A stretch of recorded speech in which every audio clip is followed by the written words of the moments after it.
Gordon Douglas here today, and delighted to have with me Frode Hov from Lofoten Links in the very north of Norway.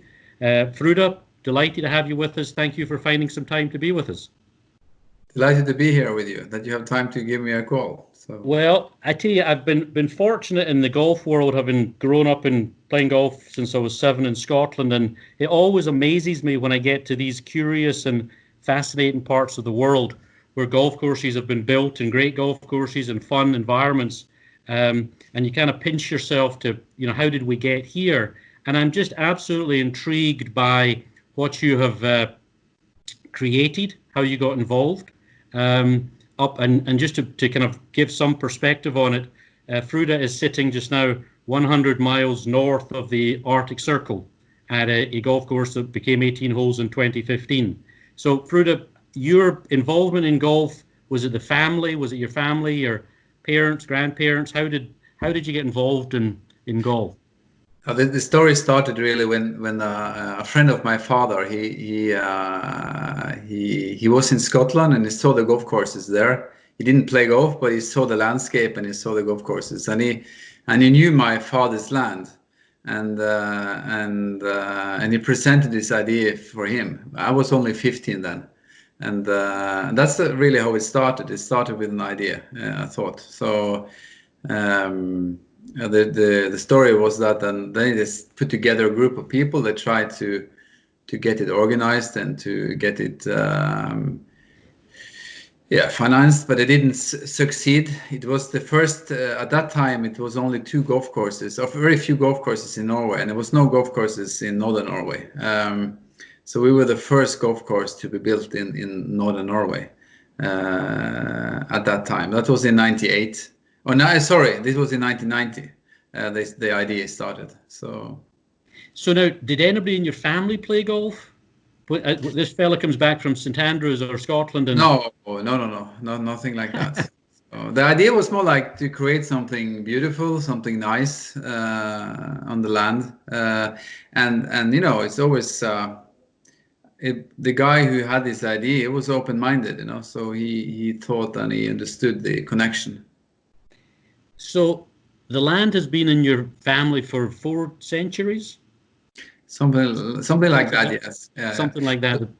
And curious, what was being done with the land before the golf course came along? Well, first the golf course doesn't take all the land, so it's just parts that are used now for the golf course. The part that was for the golf course, it was a pasture before, mainly. Some were like land that was not in use for anything, but those that wasn't used was used as a pasture, so for the cattle. So we had in Lofoten, it's always been about fisheries. Okay. The cod fisheries. That's why Lofoten is very famous. It's been cod fishing since the Viking Age. It's been exporting for the oil. Norway, the most important product we sold from Norway was dry cod from this area, and it still is very important product, and it's very valuable. But the combination was usually that people lived there was between fisheries and farming. Okay. So my family has always been living on both fisheries and farming, and my father, he brought in a new idea. That's the story. So somebody comes back from Scotland, explains this idea. It must have been a huge leap of faith. It started as 6 holes, and then it went to 12, and then it went the thing, that idea, they didn't succeed. So then the project really stopped. So I couldn't really let it go. So I started studying golf. I've been traveling and walked courses. I couldn't play golf, but I walked many golf courses. I walked many courses in Scotland, all course, of course. Remember, I was in Aberdeen, I was in Inverness, I was in the area, and I walked many courses to understand. And more and more I walked, the more I understood, I think. So it's and then we in '97 I founded a company, and I got some small funds. I got some local investors to believe in me, and then we built a very simple 6-hole course. very links style, very simple, very easy. But I saw those courses also in Scotland. Yep. And just to prove, for the community and for the banks and for the investors and in general that it was possible, because even the banks didn't trust that the climate was good enough. So when I was studying, I got my master degree in tourism and golf. In that combination, actually, it's never written. At that time, it was never written anything about golf in Norway and tourism. And I looked on Lofoten at that time. Lofoten was a very growing destination for tourists as well. So I was looking upon, what's the link here between golf and Lofoten, and I thought I understood it. It's a landscape, of course, and the lights, of course, with the midnight sun and the northern lights. And all these things, and then I thought I understood anyway that there was a potential in this, and that's how I started it. That's how I it came from one idea to my father of a friend to more like a thing that I understood more deeply, that this was something that had a potential, and that's how my enthusiasm grew. I grew and I understood that it had a huge potential, and I still believe it has. So. It started then. So in '98 we built this 6-hole course, very simple. Built it in 2 months. It's a world record. And then after that it's been a long process really, until we in 2015 when we got the final fund for building a golf course.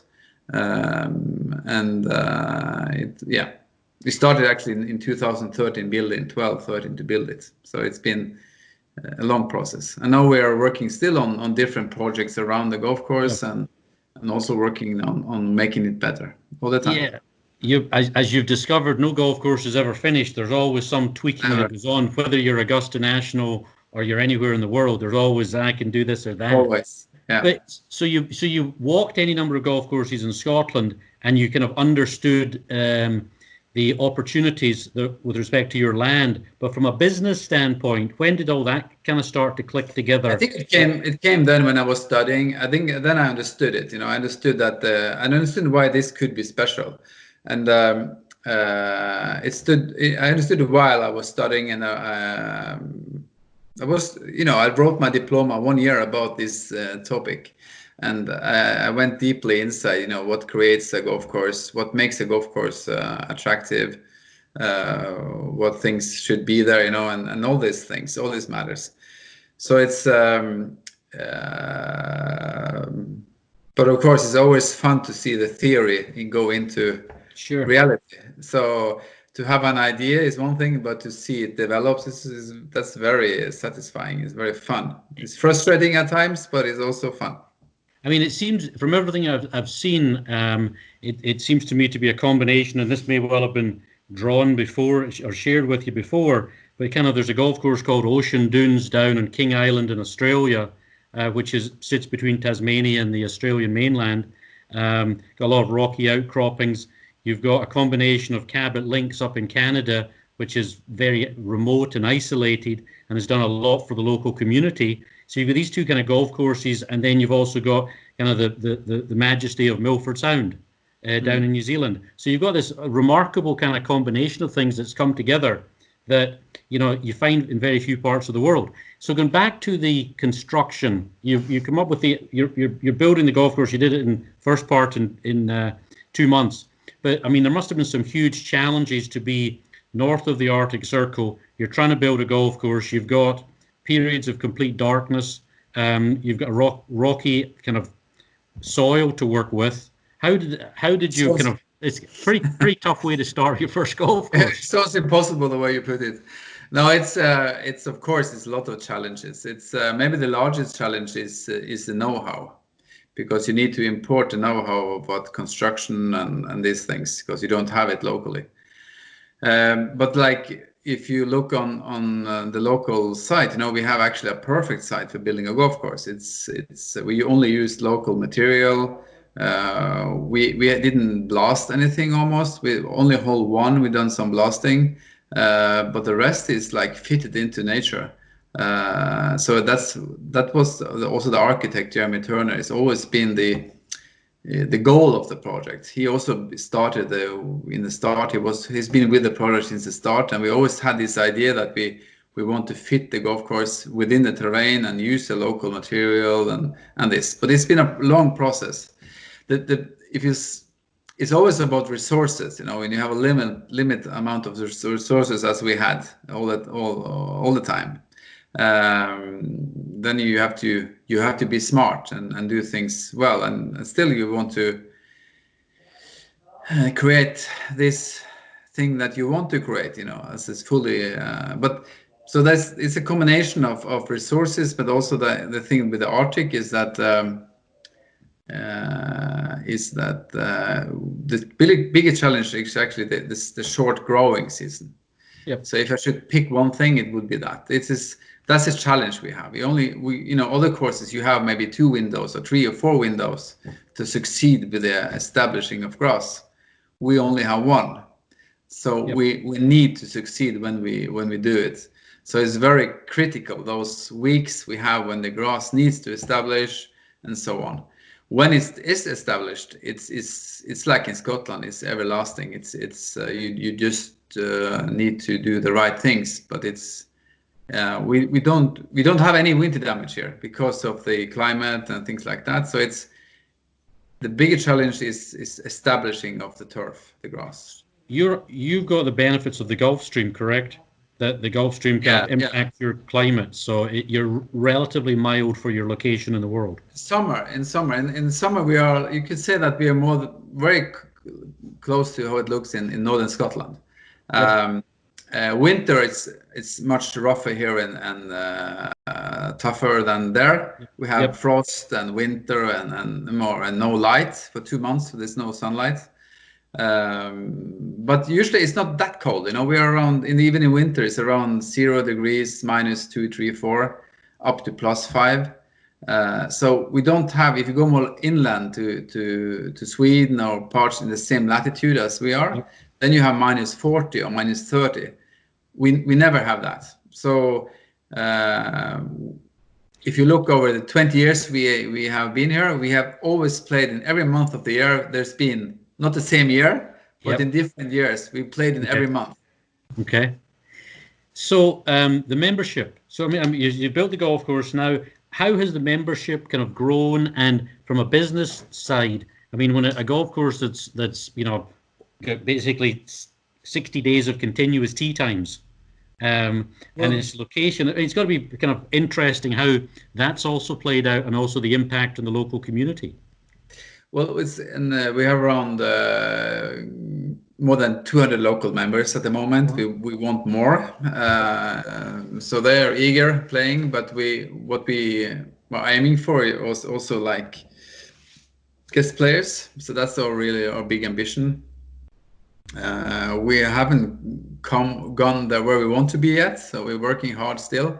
So we're working on a hotel project, and we know just now a few weeks ago we got regulated 90 plots for lodges. So if anyone who is listening to this want to buy a plot, they're welcome to contact me.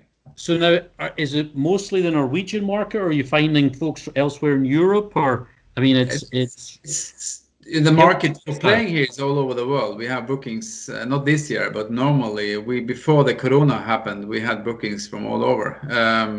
And we're more famous, I think, outside Norway than in Norway. So it's an interesting thing, actually. It's if you're from Norway, you might have you might have prejudices against Northern Norway, but if you are from outside Norway, you don't have the know-how anyway. So whatever we tell you, you believe us. So we can tell the truth, of course, and you don't have those.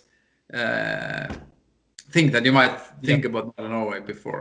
No, Norway is perceived in a variety of studies as being the happiest place and happiest country in the world, and the population obviously is perceived as being a healthy lifestyle. And I'm assuming that many of your visitors come to the area, to the Lofoten, to enjoy that fresh air. You've got the northern lights, you've got the midnight sun. In the summer months, it must be magical at times. It's magical all year round. But it's beautiful now in summer. We had fantastic the last weeks now. We had beautiful weather, and the golf course is in great condition. And it's Lofoten is a destination is very popular among Norwegians because of the climate. Some parts of that's the one thing you wouldn't know is that northern parts of Scandinavia you could have a lot of mosquitoes. In Lofoten you don't have that. So you have, like, in summer you have 24 hours of daylight, so you can choose to do things whenever you want to do it, and you don't have the mosquitoes bothering you. You can go kayaking, you can go hiking, you can go golfing. It's a fantastic area to have to spend your days off. It is. It's not as warm as Spain, but that's also why people like it, because it's fresh. Yes. It's a nice area to do activities in. I mean, there's probably a lot of similarities in terms of the experience between, like, a Queenstown in New Zealand and the freshness of the air, and right. I mean, and nowadays, heaven knows, a lot of people are looking for that, because there's just something about it when you come off the airplane or however you get there, and it just feels terrific. Now, in the time that you've been open, have you had any notable celebrities come through to play golf? Not so many yet, actually. So they're welcome. They're welcome. I think we're very famous. Many have heard about us, but we have some we have some Norwegians. You wouldn't know if I told the name. You wouldn't know them. But some Norwegians that are good in other sports than golf has been here, and there's other people that's been here. But I'm hoping for Hovland, Viktor Hovland, that he could come here soon. I would love that. I think he would crash the course record, and I would love to see that. He's my big hero at the moment. So that's terrific. Now, the golf course, you play golf now, I assume? Yes, I do. And what are some of your favorite holes out there? I'm still thinking about it. I haven't decided. I fell off back. I think it's hole 2, really, to be honest. It's a bit cliche to say that that's the most famous hole, but it's a little bit about the history of that, because we had to fight to be able to build on that place. But also, like, hole 16 is a beautiful golf hole. 13, 14. The whole stretch from the back 9 is really beautiful, and the first 3 holes, the opening, I would say, the 3 first holes, and back 9. So how much input did you have with Jeremy, the architect? Was it kind of a collaborative, or was his, you were throwing in, or were you just kind of letting him do his? I guess you would have to ask him about that, but it's I think it's been we work together on that, but he's of course the architect. But I threw in ideas, and I worked to open more land, like hole 13, 14, the land that wasn't in the original plan. But I really wanted those 2 holes. It's a stretch going back and in, out and in, in and out. So of course, we've been working close together on this, especially the routing plan, not like the design of greens and things like that. That's his thing, but the routing plan I've been involved in. Yes.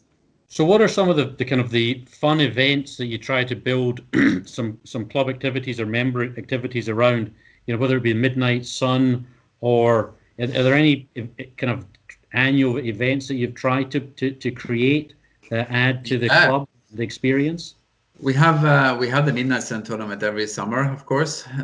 Several events. We have also local tournaments, and we also people coming up for the Northern Lights. In September you can play golf in daytime, and you see the Northern Lights in the evening, and that's a perfect combination. It's difficult to play golf under the Northern Lights, because to see the Northern Light it has to be dark. So that's a challenge. Just in the twilight there, you could see some of the photos taken from this course is taken in the twilight, just before it gets too dark to see the course, and still dark enough to see the Northern Lights. And it's that can last for like 10-15 minutes, and in that time of course you could play. But and if the moonlight is really strong, then you can play with something. But just the combination of experience, and the golf course is really good at that time of year anyway. September is a good month. So you're season is effectively when until late September, middle of October? Yeah, usually mid-October. So we have a season from 1st of May usually until mid-October. So the grass is in pretty good shape by the time you get to the middle of the season. I mean, it's obviously coming through the winter. Actually, this year it's been okay since the start. We had a very nice winter, on and off with the temperature. So it was very linksy in the opening, very linksy, very yellow and hard. Yep. And now it's growing more. It's very green at the moment. So. Now, have you been back to Scotland since you've been open to pick up any ideas, or do you travel much to kind of see what you can do and tweak your? Yeah, I've been traveling, not so much as I want to do, but I'm trying to do it. I've been in Scotland several times. That's my favorite destination for golf. But I was in Cabot last summer. That was very inspiring. So and the work they're doing there is great. Yeah, I mean and that's what I was saying. I mean, it's always so pleasing to me when you see golf courses and resorts and the impact that they can have on a local community. You know, Cabot's a terrific example. Inverness was, an old coal mining town that was on the wrong, in the wrong trajectory, and it's, created so many jobs. And I'm sure, the number of jobs that you've created with the golf courses is quite spectacular. And it's another reason for people to be talking about Lofoten and coming up to visit and possibly building a second home or whatever. So it's got to be very pleasing to you, and I'm sure your family is very proud of what you've managed to achieve. Well, it's a group effort. I had a lot of help along the road, and we've been in a group of people working with this. So, but it's been really fun. We are still we're not there yet. Well, you've been very generous with your time. As we've been talking, we'll show some of the spectacular imagery that we've got of Lofoten Links. I mean, it's a beautiful part of the world, and we look forward to being with you in June of 21 once everything is settled back down here. So thanks again, Frode, for your time this morning, and stay safe. Thank you. Thank you.